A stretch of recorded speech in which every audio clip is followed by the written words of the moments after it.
প্রিয় ভাইরা আমার, আমরা বর্তমান লক্ষ্য করলাম এই যে সিলেটের জমিনে একটি মাজারকে কেন্দ্র করে কুমির পোষা হয়েছিল। আহারে, ছোট একটি বাচ্চাকে সেই কুমির দেখলাম টেনে নিয়ে চলে যাচ্ছে। সেই কুমিরকে আইন শৃঙ্খলা বাহিনীর তৎপরতায়, প্রধানমন্ত্রীর তৎপরতায় আমি অসংখ্য খুশি হয়েছি যে সেই কুমিরগুলোকে নিয়ে চিড়িয়াখানায় পৌঁছানো হয়েছে। এজন্য প্রধানমন্ত্রীকে আন্তরিকভাবে ধন্যবাদ জানাতে চাই। প্রিয় ভাইরা আমার, এজন্য বলেছে নবী আকরাম সাল্লাল্লাহু আলাইহি ওয়াসাল্লাম যে অতিরিক্ত বাড়াবাড়ি করা কোনোভাবেই উচিত নয়।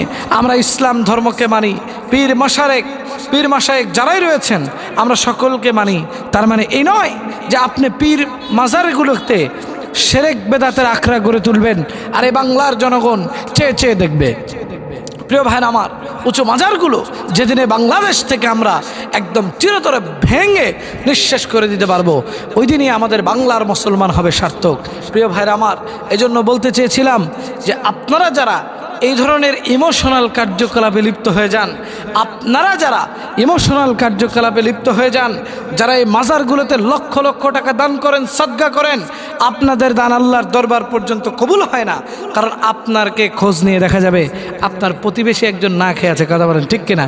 অথচ আপনি কি করতেছেন? আরে মাজারে গিয়ে আপনি 1000 টাইলস কিনে দিচ্ছেন, অথচ আপনার প্রতিবেশী সে নিজে খাবার পাচ্ছে না। প্রিয় ভাইরা আমার, এই ধরনের মন মানসিকতা আমাদেরকে পরিবর্তন করতে হবে, তা না হলে অচিরেই আল্লাহর গজব আমাদের উপরে নেমে আসবে।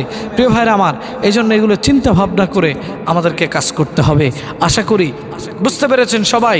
আসুন ইমানের পথে আসুন, ইসলামের পথে আসেন, দেখেন জীবনটাকে কত সুন্দরভাবে সাজানো।